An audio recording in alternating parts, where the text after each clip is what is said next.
Que la paix soit sur vous, les Gaulois et les Gauloises. Que la paix soit sur vous, donc, malgré cette petite toux. J'ai des choses extrêmement importantes à vous expliquer dans cette vidéo. La première, c'est que quand on a un objectif extrêmement ambitieux, comme par exemple, au hasard, de supprimer le satanisme et les satanistes, de renverser la dictature sataniste mondiale, eh bien, il faut avoir une vision de soi-même qui soit à la hauteur de cet objectif. Je m'explique et je vous parle un petit peu d'un épisode de mon passé. Quand je me suis convertie à l'islam, j'ai eu envie de faire un livre qui aide les personnes déprimées et suicidaires à sortir de cet état-là. J'ai donc commencé à cogiter sur ce projet et je me suis défini ce projet d'une façon extrêmement ambitieuse, pas réaliste d'ailleurs, mais bon, extrêmement ambitieuse en me disant que je voulais faire un livre qui aide, guide, réconforte, encourage, éclaire et libère des milliards de gens. Un livre qui fasse tout ça. Et j'ai beaucoup répété cette question et j'ai beaucoup réfléchi à ce sujet-là. Et il y a un moment où j'ai commencé à me dire oui, un livre peut faire ça. Le problème, c'est que qui allait écrire ce livre, qui allait assumer ce livre? Bah, il fallait que ce soit moi, hein. C'était l'idée, c'était le projet. Mais ma vision de moi-même n'était pas à la hauteur de mon objectif. J'arrivais à imaginer un livre qui fasse tout ça, mais je n'arrivais pas à m'imaginer moi en train de faire ce livre qui fasse tout ça. Et au bout d'un certain temps, j'ai fini par comprendre qu'il fallait vraiment que je me redéfinisse moi-même pour me voir comme étant la personne qui est capable de faire ça.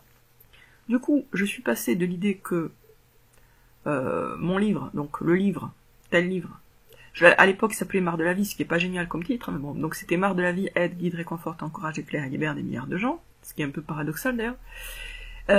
Et puis donc j'ai compris que il fallait que je me mette moi plus clairement dans le tableau. Et donc j'ai commencé à dire plutôt j'aide, je guide, je réconforte, j'encourage, j'éclaire et je libère des milliards de lecteurs. Ça m'a permis le fait de me mettre dans la phrase, de commencer à travailler sur mon image de moi-même pour que je me sente capable de ça.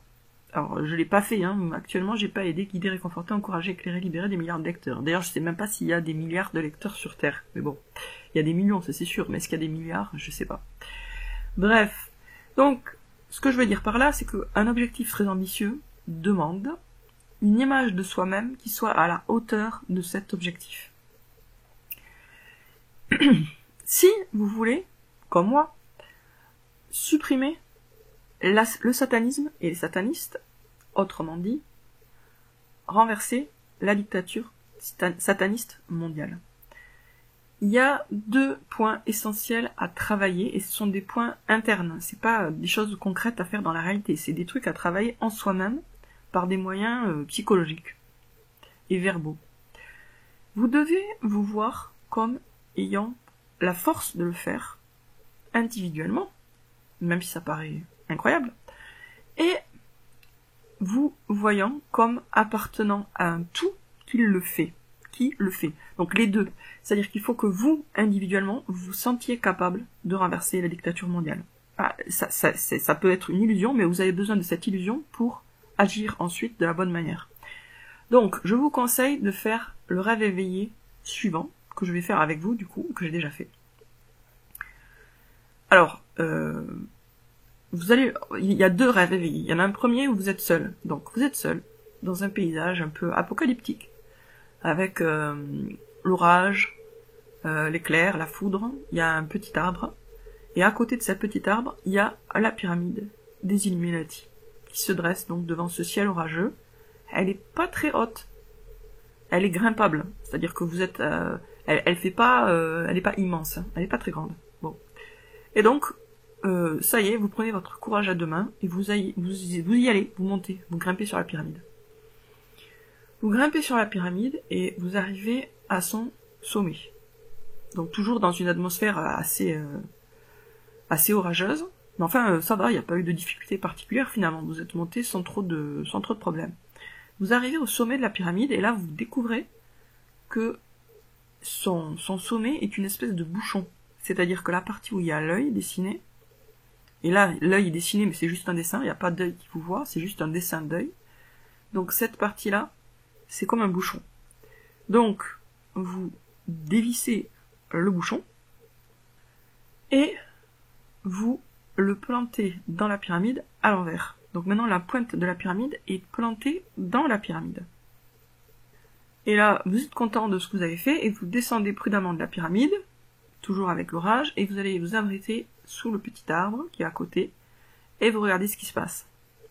Qu'est-ce qui se passe? Il y a une espèce de réaction chimique qui fait que la pointe de la pyramide est en train d'entrer en émulsion avec le corps de la pyramide, comme s'il y avait une espèce de guerre entre les deux parties. Ça fait des espèces de bulles, ça rougeoie, ça crépite, et on dirait que c'est en train d'imploser.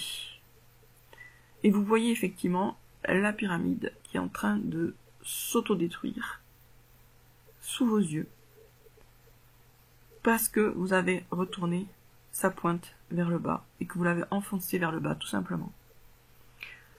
Et voilà, fin de ce rêve éveillé. Donc maintenant, vous allez imaginer la même chose, nous allons imaginer la même chose, mais on le fait à plusieurs. Donc cette fois-ci, on est 3.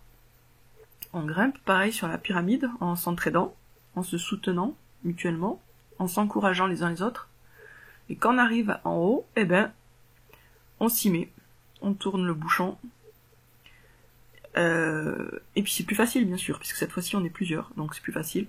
On ouvre le bouchon, on le retourne à l'envers, on l'enfonce dans la pyramide, on descend, on va s'abriter sous l'arbre, et on regarde la pyramide s'autodétruire.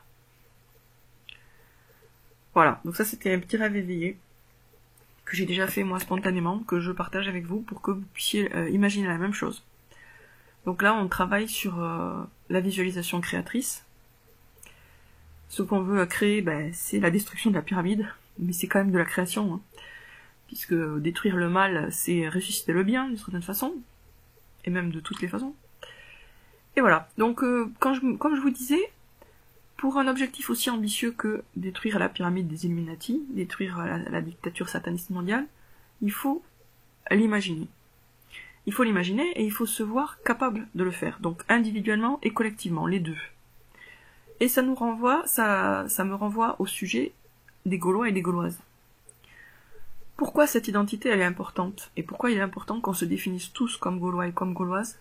Parce que déjà, ça va créer une forme d'énergie collective, puisqu'on a le même titre. Et ensuite, dans la mesure où les Gaulois étaient quand même les habitants de la France, ça y a aucun doute là-dessus, hein, les habitants de la Gaule, puisque ça s'appelait la Gaule, eh bien, on se branche à leur énergie, à eux. Eux, ils ont résisté contre les Romains. Alors certes, ils ont perdu, mais nous, on va gagner. Parce que on va réécrire le passé, et on va imaginer, là déjà je suis en train d'imaginer, que c'est les Romains qui ont perdu, c'est les Gaulois qui ont gagné. On réécrit le passé pour écrire le futur, Donc, les Gaulois, Vercingétorix n'a pas perdu, il a gagné. Et on va réfléchir aux raisons, je réfléchirai et j'en parlerai, aux raisons pour lesquelles finalement les Gaulois ont gagné. Voilà, on réécrit l'histoire de France. C'est important de réécrire le passé pour préparer le futur. Personnellement, j'ai déjà fait des rêves où j'ai fait en sorte d'imaginer les événements nécessaires pour que la Révolution française n'ait pas eu lieu. Voilà. Ce qui fait que du coup, il n'y a jamais eu justement ce début de dictature mondiale qui a commencé avec la Révolution française, qui est passée à la vitesse supérieure avec la Révolution russe, et qui aujourd'hui entre dans sa 3e étape, parce que ça a été finalement un processus en 3 étapes, ou plus, hein, mais bon, enfin plus certainement, mais il y a 3 principales étapes à mes yeux en tout cas, Révolution française, Révolution russe, et maintenant cette instauration d'une dictature sous couvert de virus. Voilà, sur ce, je vous dis à très bientôt les amis, j'en parlerai plus en détail de tout ça dans de prochaines vidéos. À bientôt les Gaulois et les Gauloises.